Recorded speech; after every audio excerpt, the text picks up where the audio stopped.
Back in February, Capcom put out a survey on one of their websites asking people what games they would like to see from them in the future. While the results of the survey haven't been revealed yet, we have an idea as to what might come of it. A few weeks back, Capcom put out a graphic showing the words that got used the most in the comments section. If you glance at the picture, you can see the series that got mentioned the most: Dino Crisis, Ace Attorney, Resident Evil, and Mega Man. Dino Crisis has been dead for ages, so anything they would do would be easy brownie points for Capcom. And no, Exoprimal doesn't count. Ace Attorney and Resident Evil are pretty much in the same boat. Just about anything that could be done for them has been done already other than making a whole new game in their respective series. That just leaves the Blue Bomber himself, and he happens to be the most interesting prospect in this entire list. There's a few things they could do with Mega Man, including, but not limited to, a new game. It could be a sequel to any of the existing versions of Mega Man, or a brand new Mega Man entirely. Finishing up Mega Man Legends 3. It's a pipe dream, but Legends also got mentioned in the graphic too. Remaking the first Legends game would be cool too. Putting out more collections. That last one is probably the most likely to happen, as we haven't gotten collections of the Legends or Star Force games yet. Those are the last two holdouts from Capcom's efforts in the last few years. Unfortunately, this means that the handful of Mega Man games that got passed up in prior collections will probably remain forgotten. Now, I'm only talking about stuff that came out here in the States. Stuff like Rock Board or Super Adventure Rockman would have to be translated to be over here, and I don't think that Capcom's trying to put in that amount of work. Maverick Hunter X should have been on the X Legacy Collection, but it, like so many other Mega Man games, have become the forgotten. For the most part, Capcom has done an incredible job with all the Legacy collections. The quality of life features and bonus content offered in these games are what any retro collection should strive for. So why is it missing games? I don't have answers for you, but what I can tell you is that nobody has suffered from this more than the classic Mega Man series.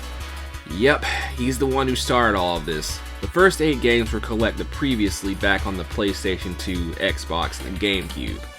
I don't think 9 and 10 were out at the time, and obviously 11 came much later. You did get the 2 arcade exclusive Mega Man games for the first time on this collection though. Strangely, they didn't port these to the Legacy collection for some reason. We did get 9 and 10 on there, so it kinda evens out. Maybe they were saving it for the second Capcom Arcade Stadium or something. Then there's the issue of the Wily Wars, a remake of the first 3 Mega Man games on Sega Genesis. It was originally released over here in the Sega channel, and it didn't get a wide official release until the Genesis Mini came out in 2019.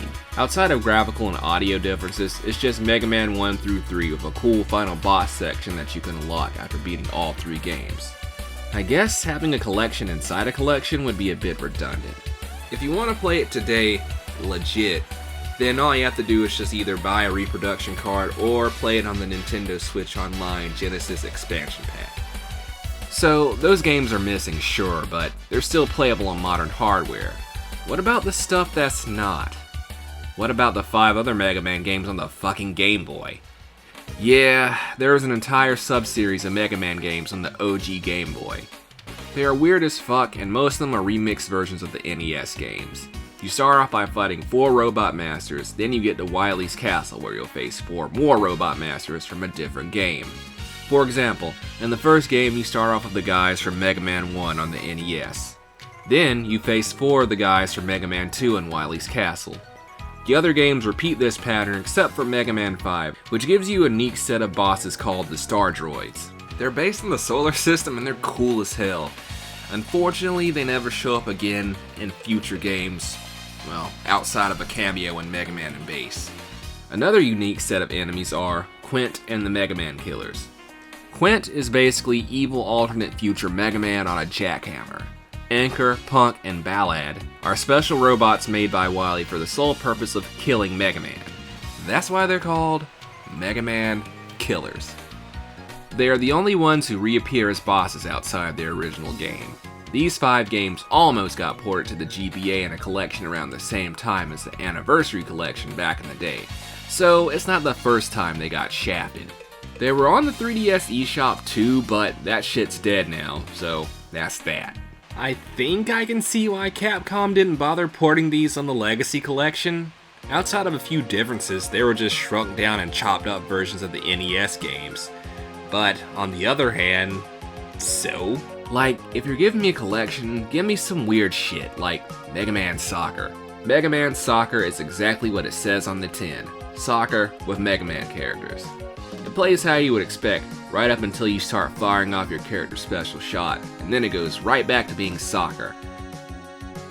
Why the fuck is this happening?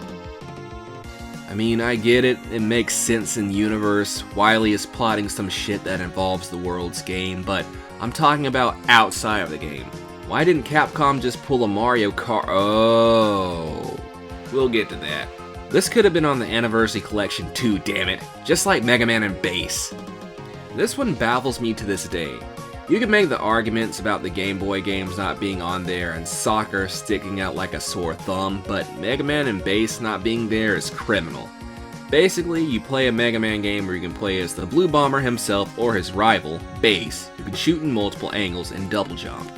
Visually, it looks like Mega Man 8, which means that they downscaled the sprites from the PS1/Saturn game to run on Super Famicom.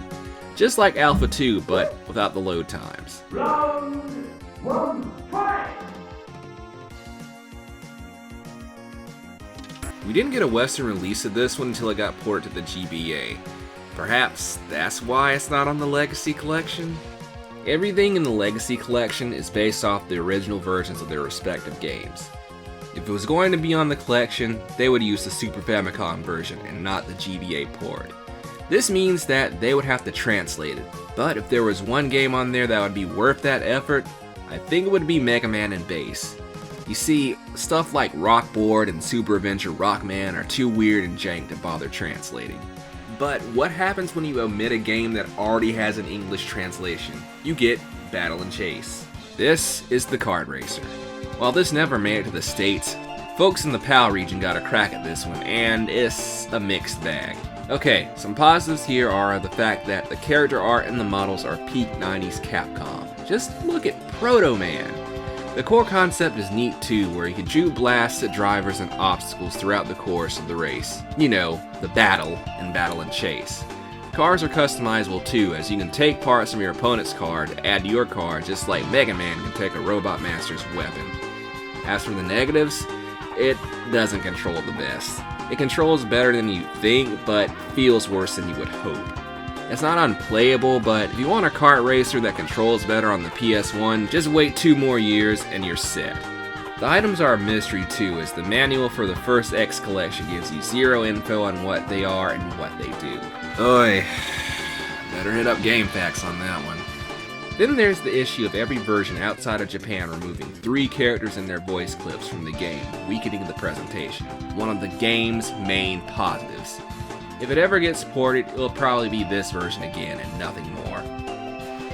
Battle and Chase is a bit of a mess, but at least we can end off on a much better game. Let's talk about Mega Man Powered Up. When most people think of Capcom and the PSP, Monster Hunter is the first thing that comes to mind. But beyond that, Capcom put out some gems on the Sony handheld. Chief among those titles is Mega Man Powered Up. Powered Up is a remake of the first Mega Man game, but it ends up being more interesting than the Genesis remake. Right off the bat, there are obvious differences like the audio and the visuals. The game has a chibi-fied 2.5D style remixed music and voice acting. This applies not to just Mega Man himself, but the Robot Masters as well. All 8 Oh, whoa, wait, 8? Alright, so, the original Mega Man game only had 6 Robot Masters. 8 didn't become the standard until Mega Man 2 onward. So just, who are these guys? Oil Man and Time Man round out the selection of bosses for this remake, and they're okay, I guess? In terms of power, Time Man can slow down time, and Oil Man's power is like the ball in 8, where you need to do something else to it to get the most out of it besides just shooting it out. Design-wise, they're kinda weak. I don't think the chibi style does these guys any favors, and Oil Man just had to be changed from the Japanese version to keep him from looking like he just stepped out of a minstrel show. They both look much better in the Archie comics than anywhere else. Powered Up is also the first time you could play as a Robot Master in a game that's not soccer or kart racing. If you beat any of the Robot Masters with just your Buster, you can unlock them as playable characters. The unlocks don't stop there, as you can play as Proto Man and Roll as DLC. Lastly, there's a level editor that allows you to make your own stages in this style. You can unlock more level parts as you play, or you can unlock them through DLC. Basically, it's Mario Maker but with Mega Man. We almost got a game like this once. Just another thing wrong with this timeline. Add all that in, plus a boss rush and some challenges, and you have the most feature-rich single Mega Man game ever made. One that sadly didn't get a sequel, and one that's stuck on a dead system. Just like this one. And that's all the Mega Man games from the original series that Capcom forgot to include in their Legacy Collection. Or maybe they didn't forget and they just didn't give a fuck. Who knows? We have a bit more ground to cover though, as Capcom forgot to include a couple of games in the Mega Man X Legacy Collection and the Battle Network Legacy Collection. The Mega Man X series is in better shape than the classic one. We're only missing 4 games here versus the 10 or so missing from the classic series.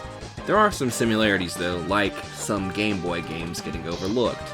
Mega Man Xtreme 1 and 2 came out on the Game Boy Color, and it's a composite of 2 Mega Man X games rolled into one and shrinking down on the Game Boy Color screen. Sound familiar? It really is the exact same playbook, except for one change. Both games separate the Mavericks into 2 different modes, Normal and Hard for the first game, and X and Zero mode for the second game. Beat both modes in each, and you can fight all 8 in the unlockable Extreme mode.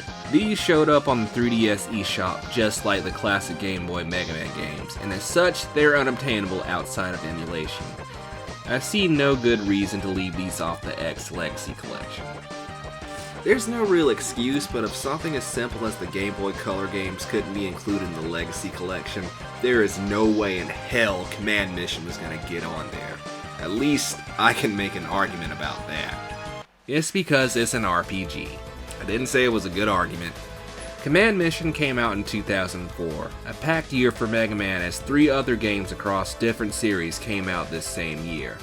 I guess it got lost in the shuffle, which is a bummer because Command Mission is alright. It's a turn-based RPG with a battle system that encourages synergy to build up combos for massive damage. You know the deal. Go around different dungeons with your party, fight battles, and level up. Basic shit. Doesn't do anything groundbreaking, but it mostly does everything else well enough. It takes place after X7 in an alternate continuity, where X and Zero are sent to an artificial island where they must join forces with other Reploids to stop a rebellion over some fancy super metal. Yeah, the story is just kinda there, but the presentation and the gameplay are top notch. One major downside is the grindiness of the whole thing. Battles take forever and XP takes a long time to build up. Maybe it was too much of his own game to consider adding it to a collection. At the very least, they could re-release it by itself. If you upscale the visuals, cut down the random encounters, and speed up the battles a bit, you could have a decent product here. Charge it for $20 and call it a day. That just leaves us with Maverick Hunter X, the yin to Powered Up's yang. It doesn't add as much as Powered Up does content-wise, but what it does add is pretty cool. That would be the animated prologue and the mode where you can play as Vile. The Day of Sigma is basically an OVA that goes more in depth on how Sigma became Maverick. It's a little over 10 minutes and makes me sad that we didn't get a proper Mega Man X anime. Vile mode is an unlockable mode where you play as the eternally destructive Vile. No shit. You have 3 different modes of attack, all for the sole purpose of killing X. And Zero too, I guess. Besides that, everything else is just graphical and gameplay tweaks. I believe you might be able to get this and Powered Up on the PSP's version of the PlayStation Store, but man, what a wasted opportunity. It should have been in the Legacy Collection. We're just about done here. The last series I have to talk about is arguably in the best shape of all of them, because it's only missing 2 games. Let's talk about the Battle Network series. The Battle Network Legacy Collection is excellent, but that doesn't mean it's complete. Where was Network Transmission and Battle Chip Challenge? Not to beat a dead fucking horse, but why were they skipped? Network Transmission needs no introduction here. It's the first video I ever produced on this channel. The full playthrough has been completed for some time now, so I'll sum it up like this. is a hybrid between Battle Network's Battle Chip system and classic Mega Man action platforming. It's weird at first, but you get used to it. It may not be everyone's cup of tea, but there's something there. Battle Chip Challenge is an auto-battler with cards. So the cards in question are the battle chips, and you arrange them in a thing called a program deck. It's set up like a skill tree where earlier chips will link into whatever chips you put in afterward. This can lead to combos and builds of crazy amounts of synergy. If you know what you're doing, you can min-max the hell out of this game. The same also applies to your opponents, as you'll experience in some of the later bouts. This isn't free though, as the battle chips have their own HP meter. Once it hits 0, your chip is removed from your deck for the whole battle. This continues for 10 turns until somebody's HP is depleted or until someone's deck is out of chips. Ties are determined by who has the most chips in their deck. All the fighting is done automatically. The only thing that you choose are the chips and what order they go in. You can't even move around the grid like the other Battle Network games. Dodging happens automatically based on luck, so it all comes down to the chips. This feels like somebody had an idea for an RPG, but it needed to be attached to an existing IP, and this is the end result. I mean, it fits, but Battle Network's battle system was interesting enough on its own. I don't get why it exists. Still, it should be on the collection though. I know it seems like I'm bitching a lot, I mean, I am, but all the Legacy collections are top-notch compilations of effort put into each individual one. However, the time for all these games to be put into a collection has long since passed. If anything has the super slim chance of coming back, it would be the PSP games, since Capcom can use them to test the waters on making 3D reboots of the Classic or X series. But until that day, them and all the other games mentioned here will remain the forgotten.